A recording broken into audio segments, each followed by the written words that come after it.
Hi friends, welcome to Krithika செமினல் vlogs. இன்றைக்கி பார்த்தீங்கன்னா இன்றைக்கி ஒரு அருமையான பைனாப்பிள் ரசம் தான் பார்க்க போகிறோம். ரொம்ப ஈஸியாக சிம்பிளாக செஞ்சிடலாம். இப்போ வாங்க வீடியோக்குள்ளே போயிடலாம். இப்போ நினச்சி வச்சுருக்கேன் வெந்நீரில். இது பைனாப்பிள் கட் பண்ணி எடுத்து வச்சுருக்கேன். பைனாப்பிள் அரைச்ச ஜூஸு, தோரம்பருப்பு, தக்காளி, ஒரே ஒரு தக்காளி, சாம்பார் பொடி, மஞ்சள் பொடி, மிளகு ஜீரகம் பவுடர், கடுகு, கொஞ்சமாக கொத்தமல்லி, கொஞ்சமாக கருவேப்பிலை, தேவையான அளவு உப்பு, கொஞ்சமாக நெய். இதுக்கு பார்த்தீங்கன்னா புளி வந்து கரைச்சி வச்சுருந்தோம் இல்லையா, அந்த புளியை வந்து ஃபஸ்ட்டு இதில் ரெடி பண்ணி வச்சுக்கலாம் ஒரு பாத்திரத்தில். இப்போ அதில் மஞ்சள் பொடி சேர்த்துருங்க.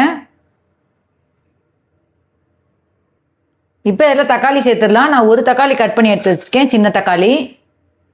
இப்போ இதில் கொஞ்சமாக பெருங்காயம் சேர்த்துடலாம்.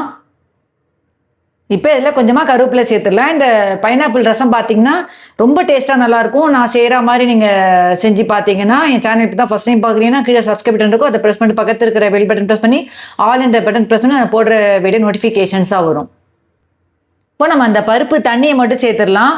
தோரம் பருப்பில் வேக வச்ச தண்ணி மட்டும் அதில் சேர்க்கணும்.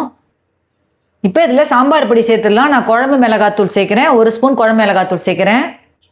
இப்போ இதில் உப்பு சேர்த்துடலாம். இந்த ரசம் ரொம்ப டேஸ்ட்டாக நல்லாயிருக்கும். சாப்பாடில் பிசைஞ்சு சாப்பிடும் போது இதில் வந்து உங்களுக்கு தொட்டுக்க உருளைக்கிழங்கு அந்த மாதிரி எது வேணால் வச்சு சாப்பிட்லாம்.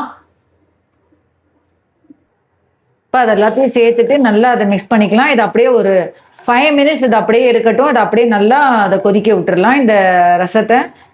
இது இந்த பைனாப்பிள் ரசம் வந்து அரைச்சும் அதே சமயத்தில் அதை கட் பண்ணி அதோட ஸ்லைசஸும் போட்டிங்கன்னா அந்த அரைச்சி போட்டு செய்யும் போது அதோட டேஸ்ட் வந்து கூடுதலாகவே நமக்கு அந்த டேஸ்ட் ரொம்ப பிடிக்கும். அதுவும் பைனாப்பிள் பிடிச்சவங்களுக்கு அந்த மாதிரி செஞ்சிங்கன்னா ரொம்ப ரொம்ப டேஸ்ட்டாக நல்லாயிருக்கும் இந்த ரசம். நீங்களும் வீட்டில் செஞ்சு கண்டிப்பாக ட்ரை பண்ணி பாருங்கள். இந்த பைனாப்பிள் ரசத்துக்கு வந்து புளி நிறையவே சேர்க்க வேணாம். லைட்டாக ஒரு நெல்லிக்காய் சைஸ் அளவு புளி வந்து நினச்சி இது கரைச்சி எடுத்து வச்சுருக்கேன். அவ்வளோதான் அதில் புளியை நான் சேர்த்துருக்கேன்.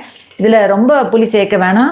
இது எல்லாத்தையும் நல்லா மிக்ஸ் பண்ணிவிட்டு இப்போ அதை நல்லா அது கொதிச்சிட்ருக்கு. அது அப்படியே கொதிக்கட்டும்.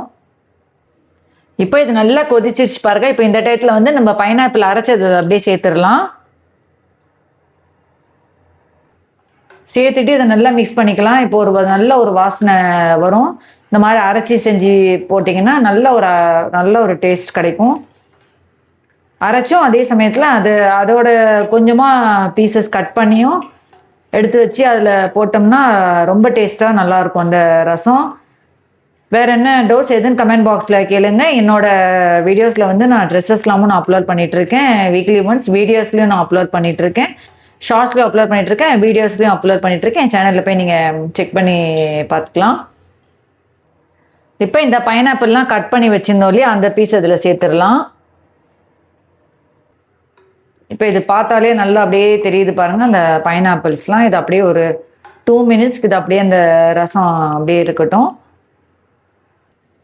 இப்போ இந்த ரசம் பார்த்தீங்கன்னா நல்லா கொதிச்சிருச்சு பாருங்கள். இப்போ இதுக்கு இது அப்படியே எடுத்து தனியாக வச்சுட்டு இதுக்கு ஒரு தாளிப்பு பார்த்துடலாம்.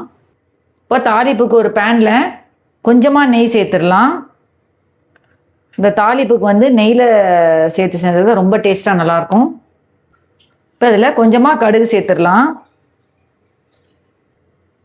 இப்போ கடுகு சேர்த்துட்டு அதுக்கப்புறம் கடுகு பொரிஞ்ச உடனே மிளகு ஜீரகம் பொடி வந்து சேர்த்துடலாம் அதில். இப்போ அந்த கடுகு மிளகு ஜீரகம் பொடியெலாம் நல்லா இதுவாகிடுச்சு பாருங்கள். இப்போ இதை அப்படியே நம்ம அந்த ரசத்தில் அப்படியே அதில் கொட்டிடலாம். இப்போ இந்த கடுகு நம்ம மிளகு ஜீரகம் பொடி அந்த ரசத்தில் அப்படியே சேர்த்துடலாம் இது எல்லாத்தையும். இப்போ அந்த கடுகு இதெல்லாம் சேர்த்தாச்சு. இப்போ இதை கடைசியாக கொத்தமல்லி சேர்த்துட்டோம்னா ஒரு அருமையான ஒரு பைனாப்பிள் ரசம் ரெடி ஆகிடுச்சு பாருங்கள். ரொம்ப ஈஸியாக சிம்பிளாக ரொம்ப டேஸ்ட்டாக நல்லாயிருக்கும். நீங்களே வீட்டில் செஞ்சு கண்டிப்பாக ட்ரை பண்ணி பாருங்கள். இப்போ ஒரு அருமையான ஒரு ரசம் ரெடி ஆகிடுச்சு பாருங்கள். அது பவுலில் நம்ம ட்ரான்ஸ்ஃபர் பண்ணிக்கலாம். இப்போ பார்த்தீங்கன்னா ஒரு அருமையான ஒரு பைனாப்பிள் ரசம் ரொம்ப ஈஸியாக சிம்பிளாக ரொம்ப டேஸ்ட்டாக நல்லாயிருக்கும். நீங்களும் இந்த மாதிரியே வீட்டில் செஞ்சு ட்ரை பண்ணி பாருங்கள். அவ்வளோதான் ஃப்ரெண்ட்ஸ், இந்த வீடியோ கண்டிப்பாக உங்களுக்கு பிடிச்சிருந்தா லைக் பண்ணிவிட்டு சப்ஸ்கிரைப் பண்ணிவிட்டு பெல் பட்டன் ப்ரெஸ் பண்ணி ஆல் என்ற பட்டன் ப்ரெஸ் பண்ணி நான் போடுற வீடியோ நோட்டிஃபிகேஷன்ஸ் வரும். இந்த ரசம் ரொம்ப டேஸ்ட்டாக நல்லாயிருக்கும். நீங்களும் வீட்டில் செஞ்சுப்பா கண்டிப்பாக ட்ரை பண்ணி பாருங்கள். அவ்வளோதான் ஃப்ரெண்ட்ஸ், நெக்ஸ்ட் வீடியோவில் மீட் பண்ணலாம். தேங்க்ஸ் ஃபார் வாட்சிங். Bye bye.